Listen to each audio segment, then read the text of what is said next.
Thank you for spending your time to discuss your insights into the topic of green supply chain management. Can you start by providing a brief background of yourself and discuss your role at your organization? Sure. I'm a 25-year supply chain veteran. I've worked food, beverage, pharmaceutical, automotive, global logistics, along with consumer products and government. During my time, I've formed some expertise in sales and operations planning, retail manufacturing, global transportation network management and design, along with been involved with a number of Lean Six Sigma deployments and working strategic sourcing. My background is actually shaped or influenced by my formal and informal education. I've taken some executive courses at Dartmouth College, the Tuck Business School. My master's degree is from Webster University, so Master of Arts in Business Management. And I've been influenced greatly by my military background with my various executive training in the Command General Staff College courses, along with technical training with Defense Acquisition University, PMI, ASQ, ISM, things like that. And can you talk about your experience with green supply chain? Yeah, I'm going to mention first that our organization is we're a consulting and advisory group, and I'm proudly to say that for 2 consecutive years we're a carbon neutral company, and I'll explain exactly how that process works, but I'm very proud of that and want to make sure that folks know it. My background actually started 3 years ago when working on a consulting project for a pharmaceutical client. We were looking at the cost reductions opportunities. And one of the things that came across our desk as we were going through the overall supply chain, we're looking at carbon as additional variable in looking at cost. So actually started in 2007. We got linked up with a software design company out of Australia. We helped them design that product, and that started our venture. Can you talk about some of your successes and challenges? Well, overall, the green supply chain industry or sector has a number of challenges, and I'll talk about I guess 4 or 5 of those. But let me shape the discussion by saying that when we look at supply chain, we start with product innovation. We also end the supply chain with consumer products and product recall. And specifically, those components in the supply chain is looking at product innovation, the marketing impact. Sales planning being a second function. The third function would be manufacturing planning and manufacturing operations. We involve procurement, purchasing organization. We look at the overall manufacturing in that process along with transportation. Again, we're shaping or ending the supply chain at the consumer use or product recall. When we look at challenges, we've got the 5 major challenges out there that everyone has to deal with, and I'll just give you those 5 names, and then I'll talk about them in detail. The 5 include communications planning. The other is sustainability program implementation. Third is the business case development. Fourth is the awareness piece. And the last is the standards. And I'll talk about standards first just because that's the part that's most confusing. Just a quick background, the different standards that are out there are the U.S. Greenhouse Gas Protocol. There's ISO standards, ISO 14065. There's an EPA standard that's out there. It's called the Greenhouse Gas Reporting Rule. And also, I'm sure you're aware of the Walmart Sustainability Index being the major standards out there, depending on your organization size, things like that. The challenge there is that each organization may have to comply with all these different standards I've mentioned, or they may comply with only part. And the issue that's out there for manufacturers, retailers, supply chain professionals is that the awareness, knowing what to go after, is a challenge. So that's something that is a first step. Someone new to the sector, they need to understand what the standards they need to comply with and understand what direction to go, and they need to do that first. Secondly, and I mentioned about awareness.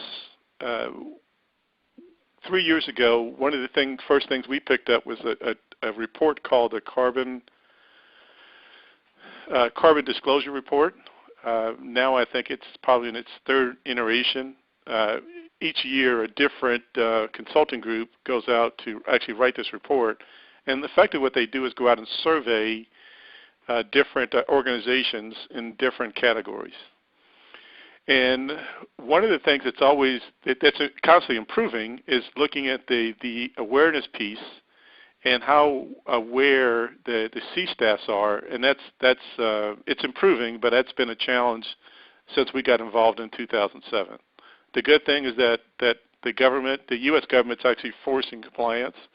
In 2011, federal contractors, roughly about 500,000 of them, will have to show evidence that they've measured their greenhouse gas emissions along with a developing program. So awareness is changing, it's getting better, it's improving, but again, going back to 2007, it's been an issue.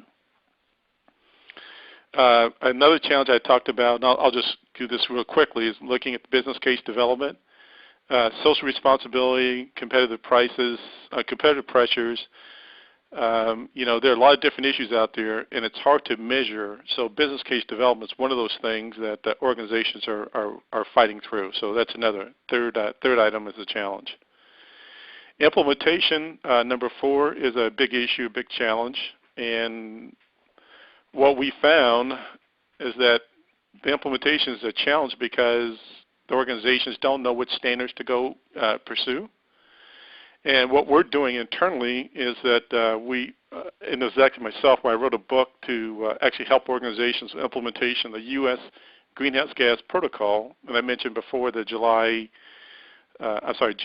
2011 requirement for federal contractors to comply with federal standards.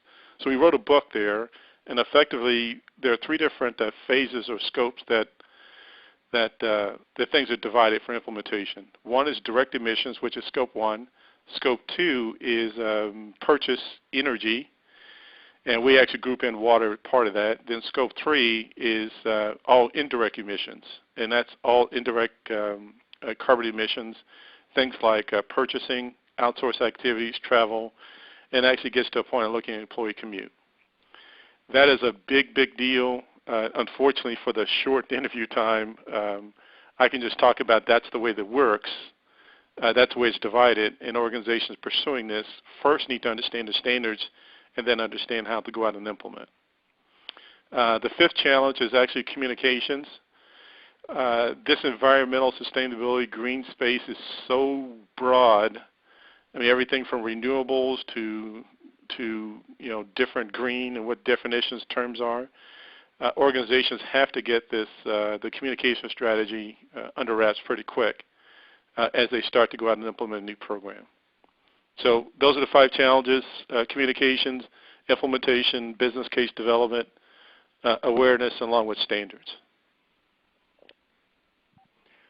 And what are some of your recommendations? Well, I sort of talked about some of the recommendations as I started our discussion. The first thing I would do is understand organizations' compelling reasons why a carbon footprint or greenhouse gas emission sustainability initiative is required. There's no need of going down a stream if the sales and marketing organization doesn't see this as being important. The bottom line is most organizations are driven by revenue, and if the organization sales and marketing team says that's not the direction of going, then the supply chain organization needs to always think about it and need to be positioned, but don't pursue it if sales isn't driving it. Now, obviously, every organization is different, but that's one item that I would recommend. The others that I would take a look at is actually integrating sustainability and supply chain planning if this is the route you're going to take.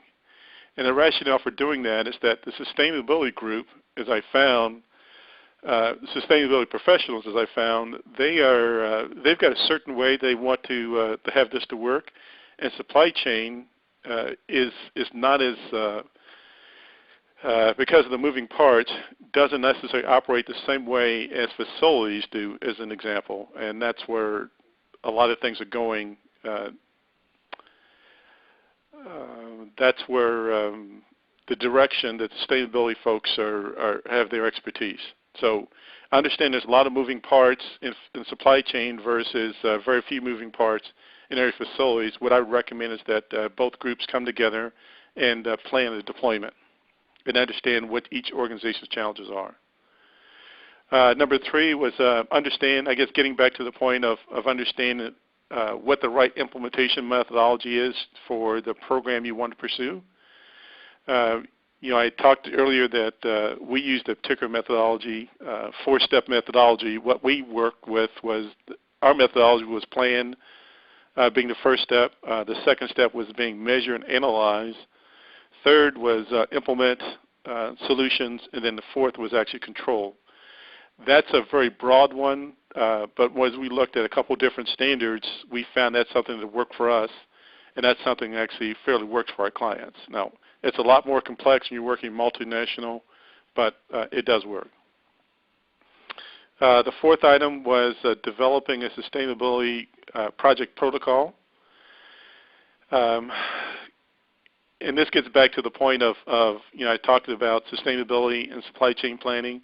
Working with supply chain organizations, working with the sustainability groups, and actually using a formal, similar to what you do in IT, but some formal project implementation plan and developing a full-length protocol. It's not difficult to do, but it's something that I would recommend because we want to make sure that we're all going the same direction, and we want to see deliverables. And the Project Management Institute has a very strong protocol, and implementing that is something that makes sense. The other things that are important, that very quickly looking at developing a scorecard that's appropriate for both sustainability and the supply chain group. That's very important. And also start to think about talent development. Reality is that not everyone's trained and understands this particular space, and developing the talent is something you've got to put on the priorities list. Number 6 is defining the right communication tool or model. Each organization has their own tool and model, how they communicate and the best methods. I just recommend that we go back and take a look at that as we start to develop a sustainability green supply chain plan. And then lastly is to help influence the appropriate industry professional services group. Groups like ISM and APEX and CSMSP. I may have gotten that wrong. I apologize. But they're all going one direction. And the one thing is that you've got to bring everything into one direction. You need to go one direction, and you need to help influence where they're going as the industry leader. So I would recommend that we think big picture and help the industry go the same direction, because if you don't, the industry leader is going to be going there, and they're going to be going alone, and there's some challenges with being the leader and no one else following. So that's just a recommendation I would have. So that's the 7 recommendations. And thank you for sharing your insights into green supply chain management. Thank you for the opportunity. Logistics.